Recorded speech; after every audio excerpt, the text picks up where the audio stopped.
Assalamualaikum warahmatullahi wabarakatuh. Apa kabar semuanya, bunda-bunda? Semoga dalam keadaan sehat walafiat.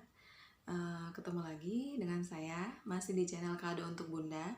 Dan insya Allah pada video kali ini kita akan sharing masih berkaitan dengan video sebelumnya, yaitu tentang pentingnya buku KIA. Tapi di video kali ini kita akan sharing tentang atau review tentang isi buku KIA. Kenapa buku KIA menjadi penting? Apa aja sih sebenarnya isinya? Tapi sebelumnya jangan lupa untuk kasih like dan subscribe untuk video ini supaya kita semakin semangat untuk membuat video lainnya. Sudah ya, terima kasih. Baik bunda, kita lanjut saja ya sharing kita atau review kita untuk buku KIA ini. Yang pertama kita akan bedah ya, kita akan sorot dari informasi seputar ibu hamil. Jadi ketika hamil, ibu hamil bisa mendapatkan informasi apa saja sih, makanan apa saja, makanan bergizi apa saja yang bisa dimakan oleh ibu hamil. Dan ketika cek ke ibu bidan atau ibu dokter, ibu hamil pastinya membawa buku ini ya. Kemudian ibu hamil bisa menanyakan makanan apa saja yang boleh dimakan atau mungkin ada pantangan. Pantangan makanan apa saja yang tidak boleh dimakan untuk ibu hamil. Jadi seperti itu ya. Kemudian selanjutnya itu informasi di sini juga ada tentang bahaya, tanda bahaya pada kehamilan. Contohnya misalkan demam tinggi, kemudian muntah yang tidak biasa ya, tidak biasa dalam artian muntahnya itu bukan hanya sekedar mual, tapi benar-benar muntah dan itu dengan frekuensi yang sering ya. Nah, tanda bahaya pada kehamilan misalkan demam tinggi, muntah terus ya seperti itu dan tidak mau makan, itu seperti apa? Kita bisa dapatkan informasinya juga di sini dan harus seperti apa? Kita bisa tanyakan ke tempat pengecekan kita biasa ibu bidan atau ibu dokter. Kemudian ketika keluar darah sebelum waktunya atau hamil muda ya. Jadi di sini juga ada tanda bahaya pada kehamilan ya. Dan kita masuk ke tanda awal persalinan ya, proses melahirkan. Jadi di buku ini juga dibahas tentang bagaimana proses melahirkan, bahkan cara mengejan yang benar itu juga dibahas ya. Kemudian tanda bahaya pada persalinan, misalkan ibu kejang, kemudian keluar darah dari tempat melahirkan ya, atau pendarahan, apalagi kalau pendarahannya itu sampai banyak ya. Kemudian dibahas juga tentang perawatan ibu nipas ya. Jadi sudah lengkap sekali. Jadi kalau seandainya tidak dibaca itu memang apa ya, kita tidak siap misalkan walau ya, kita tidak mau terjadi hal-hal yang kita tidak inginkan, tapi setidaknya kita sudah punya ilmunya, kita sudah pernah baca seperti itu. Kemudian kita masuk ke info ibu menyusui. Nah, jadi kan kadang-kadang cara menyusui yang benar itu kan masih masih kalau bahasa kerennya itu masih kagul, apalagi kalau masih anak pertama, ditambah dengan proses melahirkan yang begitu dahsyat, yang begitu luar biasa, proses yang melelahkan. Kemudian sang ibu harus harus segera menyusui. Nah, ada hormon kehamilan ya, hormon kehamilan. Kemudian ketika bayi lahir ganti dengan hormon menyusui ya. Dalam keadaan seperti itu ibu tetap harus berjuang untuk menyusui ya, dalam keadaan setelah melahirkan seperti itu ya. Kemudian cara menyusui yang benar itu tentunya dengan pelekatan yang benar ya. Pelekatan yang benar seperti apa, insya Allah kita akan kupas juga tuntas di next video. Di sini secara umumnya saja. Kemudian bagaimana cara menyusui bayi yang bayi kembar. Nah, ini juga dibahas di buku KIA. Kemudian, nah ini penting juga. Kadang karena belum paham, karena belum baca ya, ada namanya kolostrum ya. Jadi ketika awal menyusui itu ada yang namanya kolostrum, itu jangan dibuang. Karena sayang sekali air kolostrum itu warnanya kekuningan ya, jernih kekuningan. Karena tidak paham banyak yang dibuang.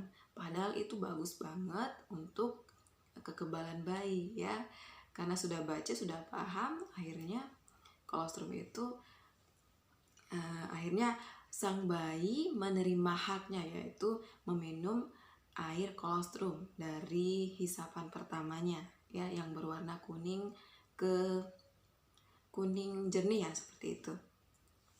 Oke, nah di sini juga dibahas cara memompa, cara memerah ASI ya, cara memerah ASI dan menyimpan ASI. Jika memang kalau seandainya ibu di awal-awal itu kan biasanya bayi itu belum terlalu banyak menyusui, meskipun sering menyusui, tapi itu dalam jumlah yang sedikit. Karena ukuran bayi, ukuran lambung bayi itu masih kecil ya, jadi menyusuinya masih sedikit tapi intens, sering, seperti itu ya. Di sini juga dibahas. Oke, sudah sangat lengkap ya. Baik Bunda, kita lanjut ya. Nah, sekarang kita masuk ke info dari buku KIA yang bisa Bunda dapatkan. Selanjutnya yaitu tentang kesehatan anak. Bagaimana atau tanda bayi yang baru lahir. Tanda bayi baru lahir yang sehat itu seperti apa? Kemudian perawatan bayi baru lahir.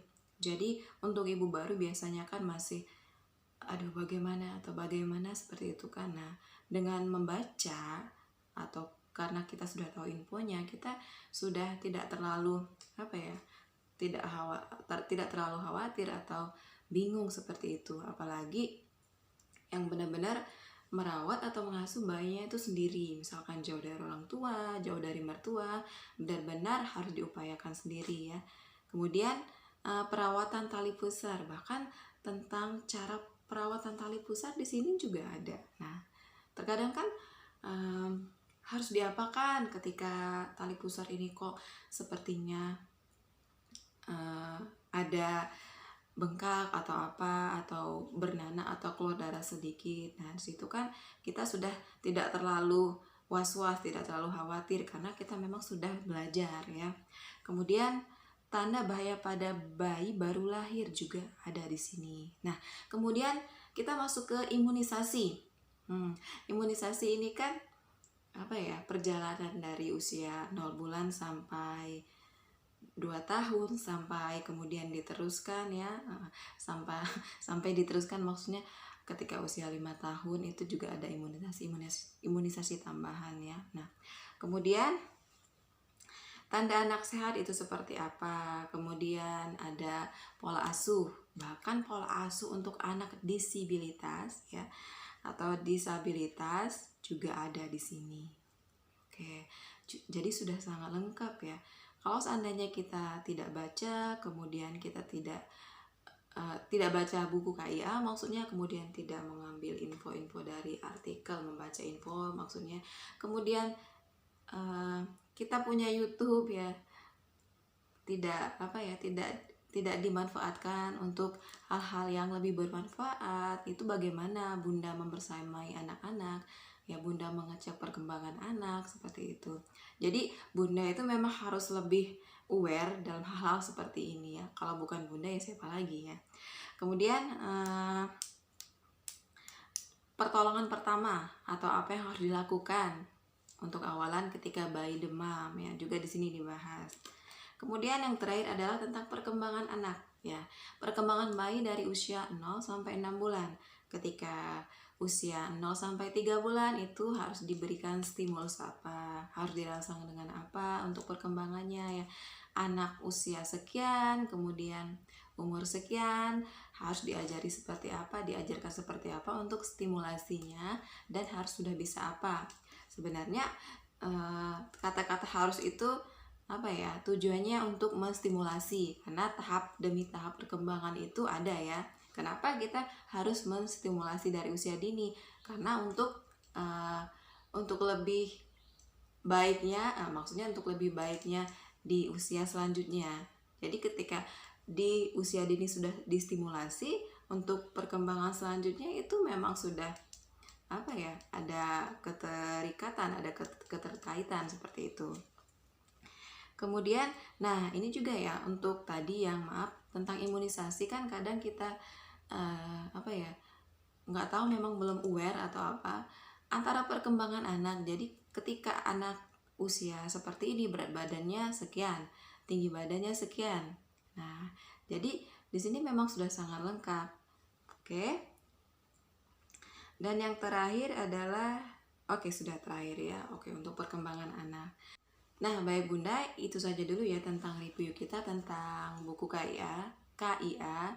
Sebenarnya masih banyak sekali dan masih luas, silakan dibaca-baca lagi.